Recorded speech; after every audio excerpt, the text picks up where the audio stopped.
Tech stocks under pressure this morning. Facebook among the big laggards. This is a pair of bipartisan senators criticized the social network's proposed settlement with the FTC. Richard Blumenthal from Connecticut and Josh Hawley from Missouri calling a prospective $5 billion civil penalty a bargain in a letter yesterday. And joining us now from Capitol Hill is Republican Senator Josh Hawley. Senator, thanks for joining us today. You bet. Break this down for me. Why would a potentially $5 billion penalty actually be a bargain for Facebook, and what should be put in place for the company if not that? You know, this is just a slap on the wrist. You consider the current law says that $42,000 per penalty should be the going price. This would result in billions and billions and billions. Let's not forget that Facebook said that it did not collect private user data. In fact, it does. It said it didn't share it with third parties. In fact, it has. So what needs to happen is the FTC needs to get tough. They need to name Mark Zuckerberg if, in fact, he knew about what was going on. They need to stop Facebook from tracking consumers the way they do. They need to stop the data collection that Facebook has been using. And they need to stop Facebook from sharing this data with third parties or even among different Facebook platforms. It's time to get serious here. Yeah, Senator, it's certainly an issue with Facebook, especially when you're talking about this situation that's playing out with the FTC. What's not clear to me, though, is whether those rules of the road should be under the FTC's purview or whether lawmakers like yourself should be drafting legislation to more broadly curtail some of these issues or focus on some of these issues that are affecting the industry overall. Well, we may need to do that. I mean, let's not forget, however, the FTC does have enforcement authority, and part of the reason that we're in this spot and Facebook is doing what it's been doing is the FTC wasn't serious back in 2011. They didn't get tough with Facebook then.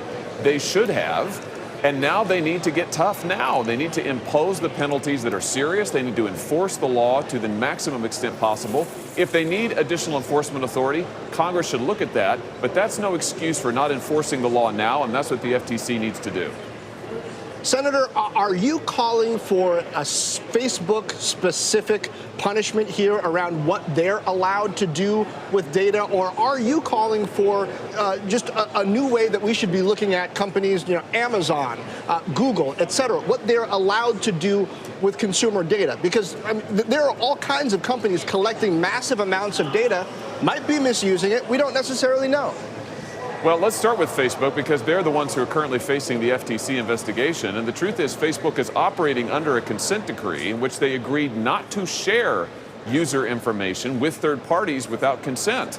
But we know that they did, in fact, share that information with third parties without consumers' consent. That's a big problem. So that needs to be priority one, actually enforcing the consent decree, enforcing the law, and punishing Facebook accordingly. I mean, look, if the FTC is just going to be a traffic cop that writes a little ticket every few years, Facebook is just going to budget for that. I mean, right now, Facebook is trying to negotiate down the price of the fine in public, for heaven's sake. This needs to stop. The FTC needs to enforce the law that we have on the books.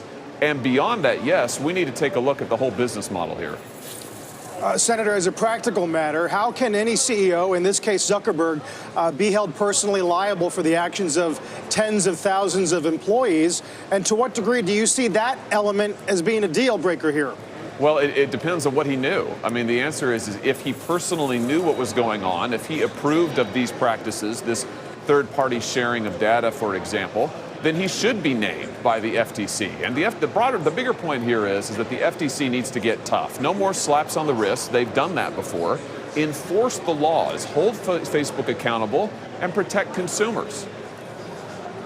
Senator, before we let you go, I want to shift gears here, and I just want to get your thoughts on whether the social media companies, whether you see them as biased in how they're policing their sites and who can participate on them, especially in light of some of the bannings of pundits and entities that we saw last week. Yeah, I think it's very concerning. I think we do see a pattern of bias among these social giants. I mean, they're discriminating against conservative and libertarian viewpoints in light of their Section 230 immunity, which is a major gift to the industry. They're supposed to be neutral platforms that allow all viewpoints. I'm concerned they're not doing that. Well, we look forward to having you back on to talk about all of this in greater detail in the future. Thanks for joining us today, Senator Hawley. Thank you.